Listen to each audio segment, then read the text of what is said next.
Welcome to the Human Archive.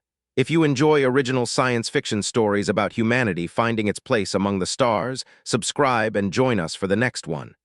Now, let's begin. Chapter 1. Insufficient. Ambassador Hovren Talq had spent 41 years asking the Althari keepers questions they refused to answer. He considered himself patient. Patience had once been the trait his mentors praised most. Hovren had entered diplomatic service young enough to believe that every closed door eventually opened if the right question was asked with enough care. The Meridian Vault had outlived that optimism. He had spent nearly half his career returning to the same chamber, studying the same unreadable faces, and carrying home the same single-word refusal. He had watched senior envoys retire without learning what the keepers wanted. One had died still convinced the next generation would solve it. Hovren had inherited that conviction, and over the years learned how heavy an inheritance could become. The keepers had cured him of that illusion. The Meridian Vault occupied the hollow center of a moon with no natural name. Every surface visible from orbit had been manufactured. Black plates curved around the sphere in geometry so precise that Union survey teams still argued over how they had been fabricated. There were no docking lights, no visible traffic, and no defenses anyone could identify. There was only the vault and the keepers. Hovren stood inside the audience chamber with representatives from 9 major Union powers arranged behind him. Across the room waited 3 Althari. They were roughly humanoid only because symmetry was convenient. Their bodies combined pale biological tissue with dark synthetic structures. Fine sensory filaments moved around their faces as if tasting the air. Their eyes reflected no visible light. No one knew whether the 3 individuals were separate minds, instances of one mind, or simply temporary interfaces. After 3 centuries, even that remained unanswered. Hovren activated the final presentation. A map of the Hellion fracture appeared between them. 47 inhabited systems glowed amber. 3 were already red. Verified Union projections indicate the instability will reach the Gathran corridor within 16 days, Hovren said. If the ancient transit lattice beneath our modern networks fails there, the resulting cascade may isolate or destroy every system along this chain. The keepers watched. Hovren continued. We are not requesting unrestricted access to the Meridian Vault. We propose shared observation. All Union member states will receive the same data. No one government will control the information. Nothing. Hovren displayed the legal framework. The framework included independent inspectors, scientific oversight, joint authorization, and strict emergency use restrictions. Everything his staff had built over 6 sleepless days. We understand the knowledge inside the vault may be dangerous, he said. We are prepared to accept whatever safeguards are necessary. Silence. Hovren waited. One keeper finally spoke. Insufficient. The word struck him harder than it should have. He had heard it hundreds of times. His mentors had heard it. Their mentors had heard it. 3 centuries of Union envoys had brought mathematics, diplomacy, ethics, military restraint, art, philosophy, and entire cultural archives to this room. The answer never changed. Hovren took 1 step forward. What is insufficient? No response. What condition have we failed to satisfy? Nothing. He controlled his breathing. What would you accept? The central keeper looked at him. Audience concluded. The chamber lights dimmed. Hovren closed his eyes. Behind him, representatives began gathering their tablets. 47 systems. The number had stopped feeling statistical 3 days earlier, when a school administrator from Murray's had appeared on a Union emergency channel asking whether evacuation drills should begin. Hovren had not been able to give her a useful answer. The fracture was still too poorly understood to tell governments whether moving people would save them or place more ships inside collapsing routes. Since then, every amber point on the map had acquired a population, a transport schedule, a hospital network, and someone waiting for instructions the Union did not yet possess. Billions of people, 16 days, and the ancient guardians had dismissed them with 1 word. Again, outside the chamber, Hovren's deputy approached. The human delegation has arrived. Hovren rubbed the base of his skull. Of course it has. They requested immediate briefing. Give it to them. The lead specialist asked whether we have eaten. Hovren looked at his deputy. What? She asked whether the diplomatic team has been eating properly.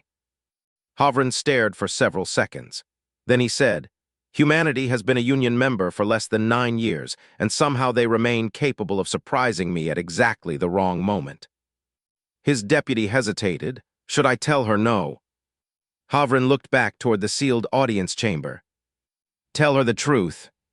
The truth was that he had not eaten in 14 hours. If nothing else, humanity had arrived in time to solve the immediate problem of hungry diplomats. Chapter 2. The Human Gift. Dr. Colette Baines did not look like someone who intended to unlock the most guarded archive in known space. She looked tired. That made Hovren trust her immediately. Colette had spent most of her career studying how ordinary habits carried information that formal diplomacy missed. Her published work covered things Hovren had once considered beneath the notice of interstellar policy: shared meals, gift customs, funeral food, market rituals, neighborhood festivals, the small repeated behaviors by which people demonstrated what they valued without ever writing those values into law. The Union had invited her because 3 centuries of grand demonstrations had failed. If the keepers were judging something nobody had thought to present deliberately, a specialist in the undeliberate seemed worth the risk. The human cultural systems specialist stood beside an open, insulated case in the Union preparation room, handing food to diplomats who had stopped pretending they were not hungry. Her delegation had brought technical experts, legal specialists, and 2 navigation scientists. They had also brought sandwiches. Hovren watched a senior Valerian envoy accept a sealed nutrient wrap after confirming its compatibility. Humans, he had learned, turned meals into social events with disturbing efficiency. Colette noticed him. Ambassador Talq. Yes. You look terrible. Hovren blinked. Thank you. That wasn't a compliment. I suspected as much. She handed him a small packet labeled for his species. His translator identified the contents as a grain-based protein preparation cleared by Union medical staff. Hovren accepted it. Then he noticed the smaller box beside her, dark brown, decorative, not standard field rations. What is that? Colette looked down. Chocolate. Which is? A confection. Hovren stared. You brought confectionery to the most important diplomatic crisis in recorded history. Colette opened the box. Diplomacy is miserable enough without snacks. Inside rested rows of small dark squares in protective wrappers. Hovren studied them. They are safe. For humans. Some other species too, but we're not handing them out until medical clears the ingredients. Why bring something most of us cannot safely consume? It was a gift for the human team. During a crisis. Especially during a crisis. Hovren decided not to pursue the logic. Instead, he briefed the humans. He explained the Keeper's history, the centuries of failed approaches, the Meridian Vault's suspected relationship to the Hellion lattice, the accelerating fracture. Colette listened without interrupting. When he finished, she asked, "What do they care about?" Hovren nearly laughed, but the situation was too serious to make the impulse comfortable. If I knew that, Doctor, I would not have spent 41 years hearing the word insufficient. What have people tried? Everything. That usually means not everything. Hovren looked at her. Colette raised one hand. Sorry, occupational habit. He pulled up the archives. The archive listed mathematical demonstrations, scientific discoveries, historical records, peace treaties, weapons restraint, cultural works, music, sculpture, literature, and even biological specimens from several species. Colette studied the list. They've seen food. Of course. Meals. Yes. Prepared food. Many kinds. She frowned. Colette did not suggest presenting chocolate. She did not suggest presenting anything at all. Instead, she spent the next hour reading failed audience transcripts and asking irritatingly specific questions about what the Keepers had ignored, what they had examined, and when their sensory filaments moved. Hovren slowly realized she was not looking for an object that would impress them. She was looking for evidence that previous delegations had misunderstood the category of the test. Hovren felt a small flicker of hope despite himself. Then she said, "Probably nothing." The hope died. Excellent. I didn't say useless. You implied it. I implied I don't know yet. Hovren had heard enough human optimism to recognize the phrase. They entered the audience chamber 2 hours later. Colette carried nothing except her tablet. At least Hovren thought she carried nothing. He was wrong. Chapter 3. What is that? Hovren began with the crisis. Again, the keepers watched. Again, he presented the distributed access proposal. Again. Colette stood 3 meters behind him with the rest of the human delegation.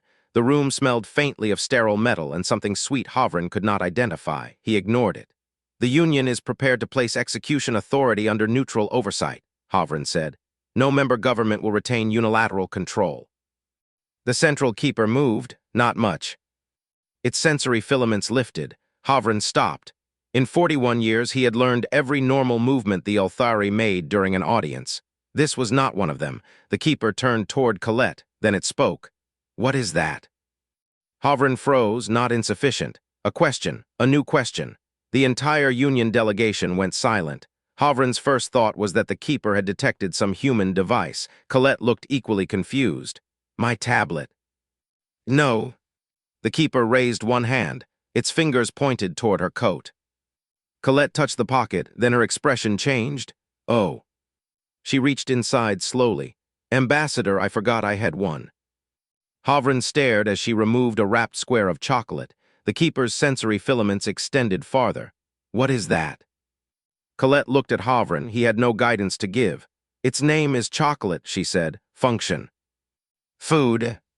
The keeper tilted its head. Hovren wondered whether the ancient guardian had misunderstood. Then a section of the floor opened. A transparent sampling chamber rose between them. Submit. Colette did not move immediately.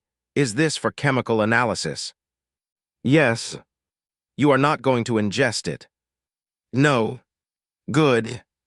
Hovren looked at her. She whispered, different species, different toxicology. In the middle of a galactic emergency, the human had apparently decided to establish food safety procedures with an ancient post-biological civilization.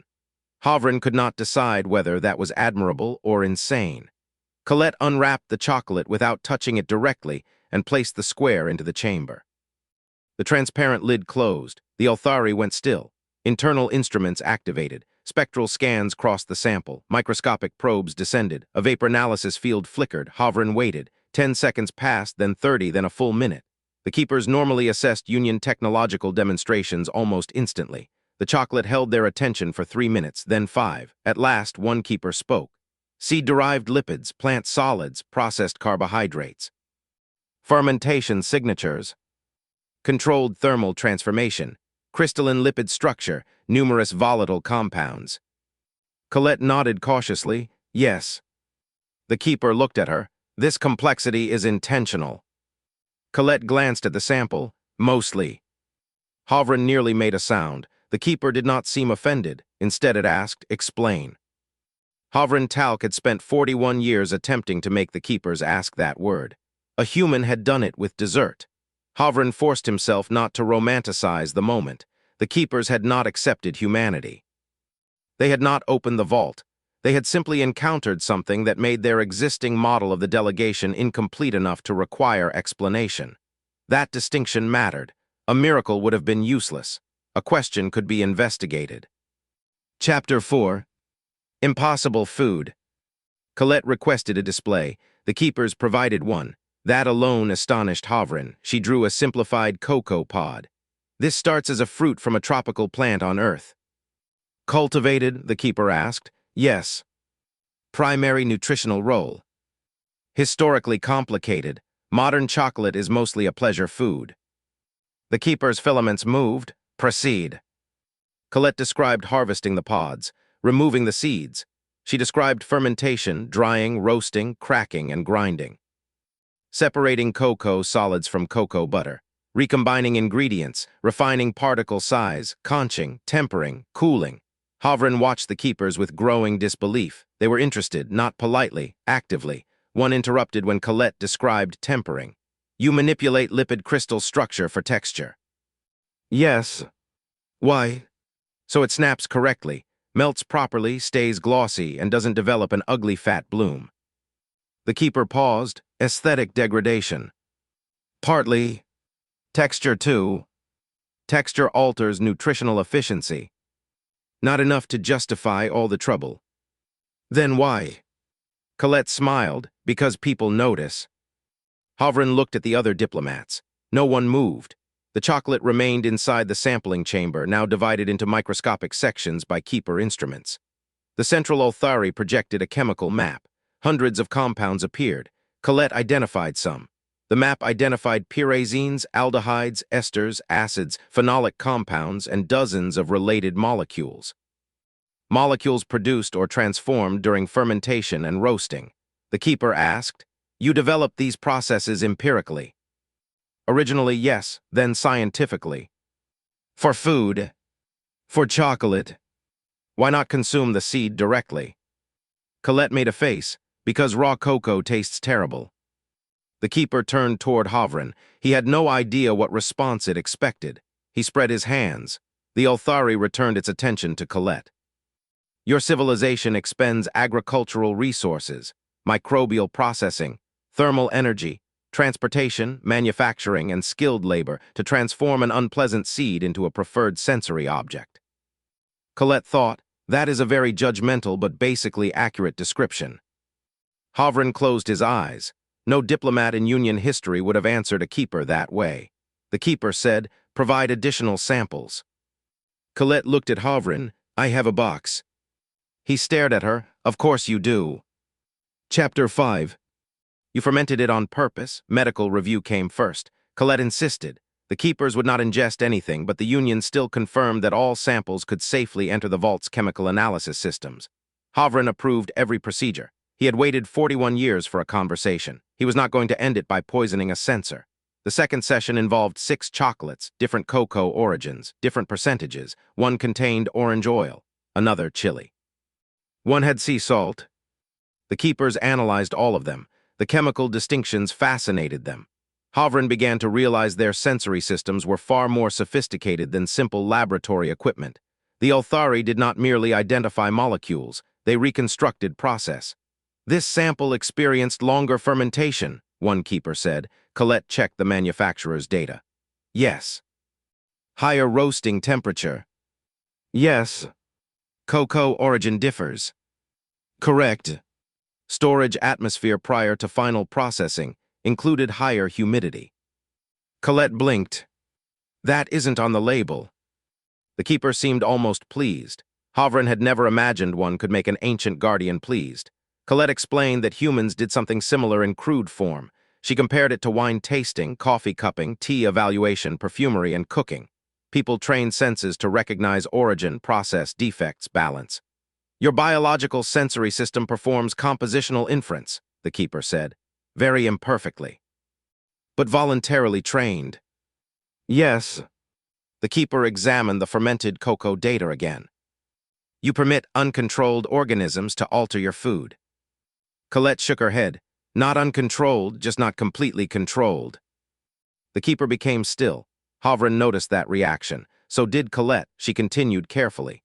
"The fermentation is guided. Producers manage time, temperature, airflow, moisture turning schedules, but microbial populations vary. Geography matters, weather matters. The raw material matters. You accept variation. We manage variation.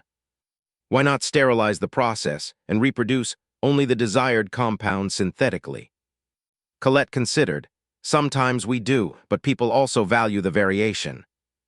The keeper looked at the 6 samples, each chemically different, each intentionally preserved as different. Hovren felt something shifting in the room. He did not yet know what. Chapter 6. The Taste of History. The keepers requested documentation. Hovren reviewed the older records while the human archives arrived. Other civilizations had indeed presented food, but usually as proof of abundance, biotechnology, ceremonial refinement, or agricultural efficiency. One species had grown a nutritionally perfect fruit in vacuum. Another had presented a banquet produced entirely from recycled waste. The keepers had classified both quickly and moved on. Chocolate was different not because it was uniquely delicious, but because nearly every efficient explanation for its existence was inadequate. It was too complicated for calories, too variable for optimization, too labor-intensive for necessity, and too culturally persistent to dismiss as accident. Not technological credentials, chocolate records.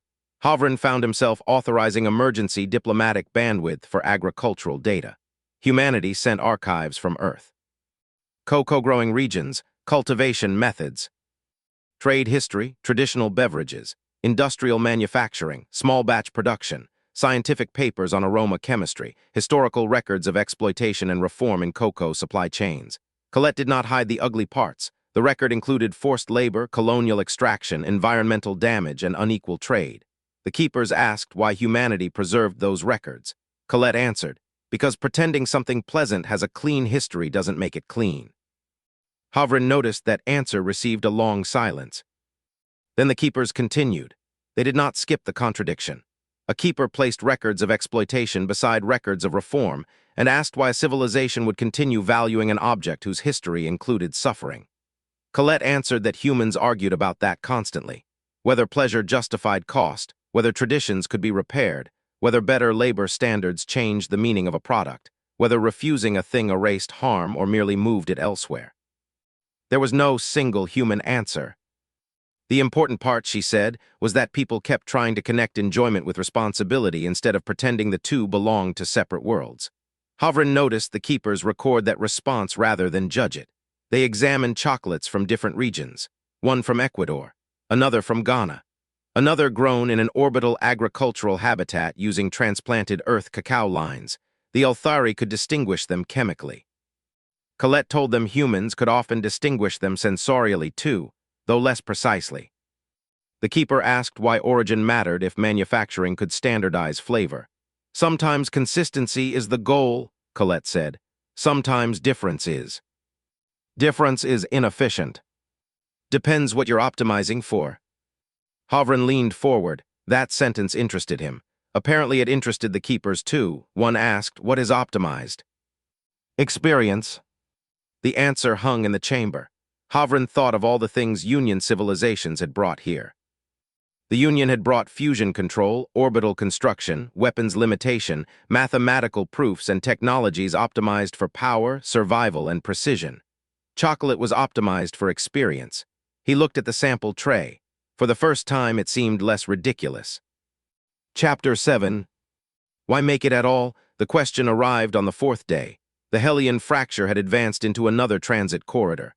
Hovren wanted to return to the emergency. The keepers kept asking about chocolate. He was beginning to resent cocoa. Then the central keeper asked Colette, what survival function justifies this labor? The room went silent. Colette did not answer immediately. Hovren expected a sophisticated anthropological explanation. Trade, calories, social bonding, cultural identity. Instead, she said, we like it. The keeper waited. Hovren almost intervened. Colette continued. Chocolate can be food, it can be commerce. Historically, it has been medicine, ritual, status, currency, all kinds of things. But if you're asking why people still put this much effort into it now. She looked at the sample. We like it. The keeper's sensory filaments shifted. Liking justifies land, labor, transport, microbial cultivation, controlled crystallization, and centuries of refinement. Apparently. Why? Colette's expression softened. Because sometimes making life better is enough reason to make something. That was all. She did not elaborate. The keepers did not ask her to. Hovren stood very still. For 3 centuries, the Union had presented civilization as a list of capabilities. What could be built? What could be controlled? What could be calculated? What could be restrained? Humanity had accidentally presented proof of something else. What people bothered to make after survival was already secured. The thought unsettled Hovren because it recast the entire history of the Vault. The Union had spent centuries proving that its civilizations were capable of surviving, building, calculating, and restraining power. Those were necessary accomplishments, but necessity alone could describe a fortress, a machine, or an organism. The keepers appeared to be asking whether a civilization could produce value that did not reduce cleanly to survival. Beauty, care, memory, play, preference, hospitality, things made because existence was supposed to contain more than continuation. The central keeper turned. A deep tone moved through the chamber. A wall Hovren had believed solid split along a line invisible until that moment. Dark panels withdrew. Beyond them lay a passage. The keeper spoke. Human delegation recognized. Hovren forgot how to breathe. Chapter 8. The first door. The passage led to an antechamber, not the vault, not yet. Hovren understood the distinction immediately. The walls displayed three symbols. The keeper translated them. Capacity. The first, restraint. The second, then the third, meaning. Hovren stared. We demonstrated capacity centuries ago. Yes. Restraint. Multiple civilizations have satisfied restraint. Meaning. The keeper turned toward Colette. Hovren followed its gaze. Chocolate. Colette looked uncomfortable. The keeper corrected him. Evidence. Hovren frowned. Of what? Civilization beyond necessity. The answer was almost frustratingly brief, but Hovren understood enough. Chocolate itself was not a key. Nor, Hovren realized, were humans the only species capable of satisfying the third condition. That would have been absurd. The keepers had simply failed to recognize earlier demonstrations because the delegations themselves had framed those works as prestige, achievement, or proof of advancement. Humanity's accident was presenting something without trying to make it impressive. Chocolate arrived in a coat pocket because a tired specialist wanted a snack. Its lack of diplomatic purpose made its actual purpose easier to see. It was proof. A small, unnecessary, difficult thing shaped across generations because people cared about the experience of it. The keeper opened another display. The Meridian map appeared, only part of it. Hovren stepped closer. He had seen scientific models of subspace. This was nothing like them. The map showed layered geometry beneath every known transit route. Thousands of invisible channels, pressure gradients, stable wells, tension structures, regions modern science did not even know existed. The Hellion fracture spread through it like shattered glass. Hovren felt cold. With this, he said, a civilization could close transit routes. Yes. Deliberately. Yes. Entire regions. Yes. He finally understood why the keepers had refused everyone. The Meridian map could save 47 systems. It could also turn interstellar travel into political hostage-taking. The keeper faced Colette. Who should possess this? Hovren knew the obvious answers. The Union, a neutral scientific body, a jointly governed council, the keepers themselves, Colette asked. Why does anyone have to possess it alone? The keeper went still. Hovren felt another door opening, not physically, politically. Chapter 9. The Chocolate Answer. The governance meeting lasted 16 hours. Chocolate remained on the table. Hovren could not decide whether that was symbolism or because Colette kept eating it. She used one piece to make her point. How many people made this? The keeper answered literally. Question insufficiently defined. Colette nodded. Exactly. Hovren nearly laughed, but the situation was too serious to make the impulse comfortable. She continued. The farmer grew the cacao, someone managed fermentation. Someone dried it, someone transported it, someone roasted it, someone refined it, someone designed the equipment, someone packaged it, someone moved it across Earth and then off Earth. The keeper listened. No one person made the whole system, Colette said, and no one person needs to control every step for the thing to work. Hovren saw the political structure immediately. Distributed custody. Hovren tested the idea against every failure mode he could imagine. A hostile government could seize its own segment but not reconstruct the whole. A scientific body could verify outputs without learning destructive geometry. Emergency actions could be authorized quickly if predefined thresholds triggered parallel confirmations. No piece of the structure was perfectly safe. That was the point. They were replacing the impossible requirement of finding one perfectly trustworthy custodian with a system in which no single failure could become absolute control. They built it together. No government would receive the complete Meridian map. Different segments would be held under separate authorities. Critical actions affecting multiple regions would require multi-party authorization. Independent scientific teams would verify model outputs without receiving unrestricted access to underlying deep geometry. The keepers would retain control over certain destructive functions. The Union's legal experts improved the structure. A Talq delegation added jurisdictional safeguards. The Valerians designed audit procedures.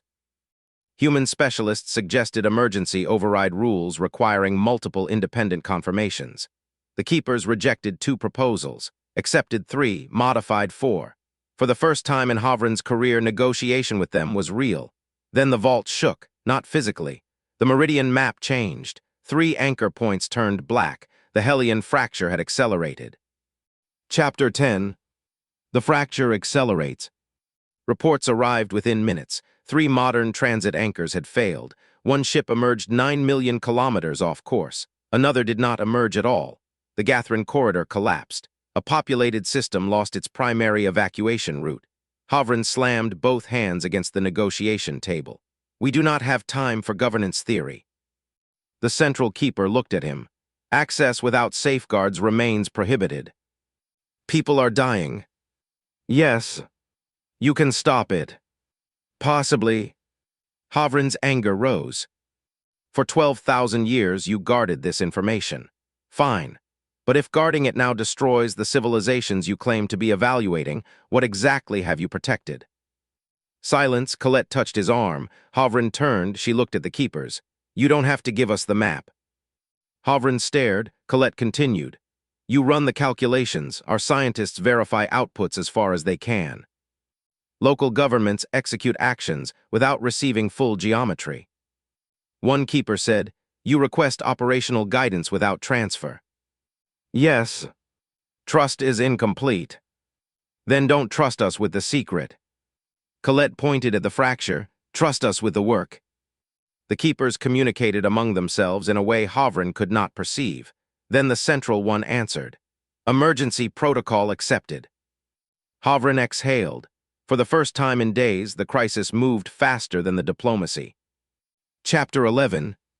47 Systems.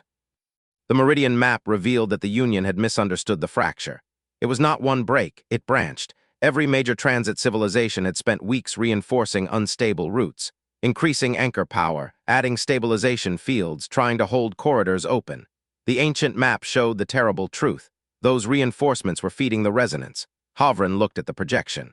We have been making it worse. The keeper answered, yes. No diplomacy in the universe made that word pleasant. The solution was counterintuitive. Close selected routes, deliberately, allow portions of the ancient lattice to fall dark. Remove the coupling that let the instability spread. The cost would be enormous. The cost would include trade isolation, temporary shortages, stranded ships, and entire systems disconnected for days or weeks. But they would survive. Hovren coordinated governments. Humans built logistics models. A species specializing in high-volume freight redesigned supply schedules. Navigation guilds rerouted fleets. Emergency medical shipments moved first. The keepers supplied geometry. Union engineers checked every operational instruction they could verify. No one worked alone. That became the operational lesson of the crisis. The keepers knew the geometry but not modern shipping schedules. Human logisticians could model shortages but could not calculate ancient lattice stress. Freight specialists knew which cargo could be delayed. Local governments knew which hospitals had reserve capacity. Every participant held information the others lacked, and the plan improved whenever someone stopped pretending their peace was the whole problem. Hovren watched the map slowly change. Green corridors closed, amber branches weakened.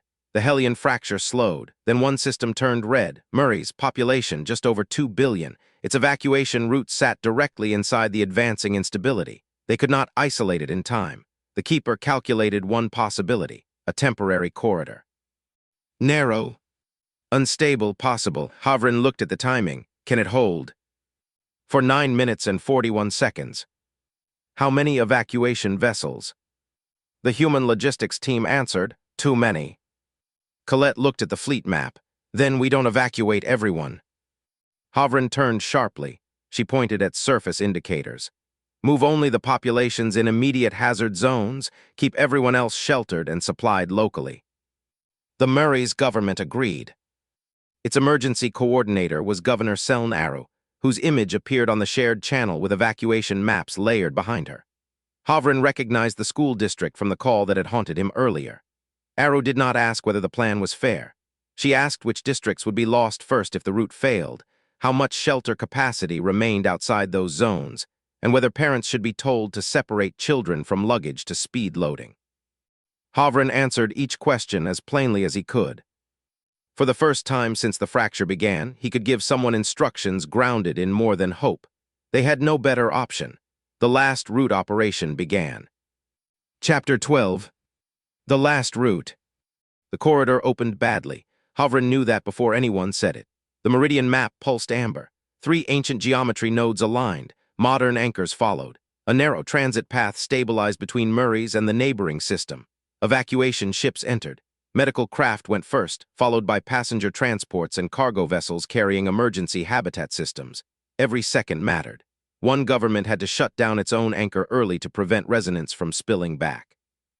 Representative resisted, reasonably. Closing the anchor would isolate two colonies. Hovren negotiated. Human logisticians showed how those colonies could survive 10 days on existing reserves if emergency shipments left immediately. Freight fleets moved before the final political authorization was even complete. The colonies agreed. The anchor shut down. The temporary corridor held. 6 minutes remained. A convoy emerged. Another entered. The keeper reported rising instability. 4 minutes. Hovren looked at Murray's. The final high-risk population transport had not launched. Why? A technical reply came through. Loading delay. One habitat transfer vehicle had malfunctioned. Colette was already talking to human logistics teams. Split the passenger group. Use 3 smaller vehicles. Stop trying to repair the big one. The local government did. People moved. The change cost them 37 seconds they did not have, but repairing the larger vehicle would have cost more. Ground crews reassigned loading teams without waiting for a complete new schedule. Medical staff divided patients by which smaller craft could support them. Families were told to leave baggage behind. A cargo officer dumped 2 pallets of non-essential equipment onto the tarmac to make room for passengers. Nothing about the evacuation was elegant. Every decision traded one loss against a worse one. 3 vessels launched. The corridor degraded. 2 minutes. Hovren's hands tightened. The first transport entered. Second, third, the map flickered. One keeper said, corridor collapse imminent. The first ship emerged. Then the second, the third remained inside. Hovren stopped breathing. A violent distortion crossed the Meridian display. The route collapsed. For one terrible second, nothing appeared. Then the final transport emerged 12,000 kilometers from its predicted point. Alive, Hovren closed his eyes. Across 47 systems, anchor networks began dropping into safe isolation states. The fracture weakened. The fracture had not disappeared, but it was contained. The galaxy had survived the day. Not untouched. Several systems would spend months repairing economic damage caused by deliberate isolation. Families were separated by closed routes. One missing ship from the first collapse was never recovered. The emergency had produced no perfect ending, only a survivable one. Hovren found that strangely consistent with everything the humans had contributed. Not perfection, but enough structure to keep the next failure from becoming final. Chapter 13. What the Vault was guarding. The emergency lasted another 3 weeks. Routes reopened carefully. Food convoys moved. Medical shortages were corrected. Systems that had been isolated reconnected one by one. The Meridian Council became permanent before anyone had time to argue about the name. Hovren expected the keepers to retreat into silence afterward. They did not. They remained difficult, brief, unhelpful in ways only ancient guardians could make feel deliberate, but they spoke. That alone changed history. One evening, Hovren stood inside the antechamber with Colette. A small box of chocolate rested on the table. He looked at the central keeper. I have one question. The keeper waited. Why did this matter? He touched the box. The keeper's sensory filaments moved. You transformed bitterness into something offered freely. Hovren waited. That was apparently the entire answer. Colette smiled. That's annoyingly poetic for you. The keeper said nothing. Hovren decided the Olthari had probably done that intentionally. Chapter 14. The first tasting. The keepers did not ask to taste human chocolate. They asked for an analog. That distinction created 4 months of work. Human food chemists collaborated with Olthari sensory specialists. No cocoa compounds entered the keeper biological interfaces until compatibility testing was complete. The final product was not technically chocolate. It reproduced parts of the sensory profile using compounds safe for Olthari tissue. Colette insisted it still counted emotionally. Hovren attended the first trial. The keeper received a tiny sample through a dedicated chemosensory chamber. Silence. 10 seconds passed, then 30, then a minute. Colette shifted. Well. The keeper remained still. Then it said, additional testing is required. Hovren stared. Colette narrowed her eyes. That means you like it. Conclusion unsupported. The keeper extended the sampling interface. Provide another piece. Hovren laughed so hard he had to sit down. Chapter 15. A different audience. Years passed. The Meridian Vault changed, not physically, its reputation did. Civilization still approached carefully. The keepers still refused most requests, but the questions changed. Hovren noticed that first. New delegations were no longer asked only what they could build or control. The keepers examined culture differently. One species brought musical instruments designed for storms. Another brought ceremonial textiles that took generations to complete. A third presented public gardens maintained by families who received no payment. The keepers did not accept everyone. Meaning alone was not enough. Capacity still mattered, restraint still mattered, but the test had widened. Hovren found that satisfying, Colette found it hilarious. "You broke their rubric," he told her once. "I brought snacks." "You absolutely refused to take credit for anything." "I'll take credit for the snacks." "That seems inadequate." "Insufficient." Hovren groaned. She smiled. Humans never let a good word die. Hovren had changed too, though he noticed it less dramatically. Before the fracture, he had treated diplomacy as the art of constructing the perfect case and placing it before the correct authority. Afterward, he became suspicious of perfect cases. He asked more often what information was missing, who had not been invited into a room, and whether a proposal depended too heavily on one institution behaving correctly forever. His staff called the change caution. Colette called it learning to leave room for reality. Hovren considered both descriptions annoyingly accurate. Epilogue. Insufficient. 9 years after the Hellion fracture, a new civilization arrived at the Meridian Vault. Hovren attended out of curiosity. Colette joined him. The delegation presented extraordinary mathematics, a demonstration of controlled stellar engineering, a treaty framework proving peaceful intent, a monumental archive containing 10,000 years of history. The keepers reviewed everything. The lead envoy waited. Hovren knew the posture, hope trying to disguise itself as dignity. The central keeper spoke. Insufficient. The envoy visibly deflated. Hovren almost felt sorry for them. Then the keeper continued. What do you make when survival does not require it? The delegation went silent. They had no prepared answer. Hovren looked at Colette. She opened a small box, dark chocolate. He stared at her. You carry that everywhere now. Diplomacy is miserable enough without snacks. The new delegation began discussing the question among themselves. The keeper waited. Colette broke off one square. Hovren watched the ancient guardian's sensory filaments lift. He smiled. Progress, Colette whispered. Hovren watched the new delegation begin again, this time without a prepared presentation. One envoy described a game children played during long migrations. Another mentioned decorative knots tied into pressure suit cords, even though plain cord worked just as well. A third spoke about songs written for stars no one could ever visit. The answers were awkward, incomplete, and alive in a way the monumental archive had not been. The keeper listened. Colette ate her chocolate. Hovren decided that, after 41 years of asking the wrong kind of question, he could be patient for this.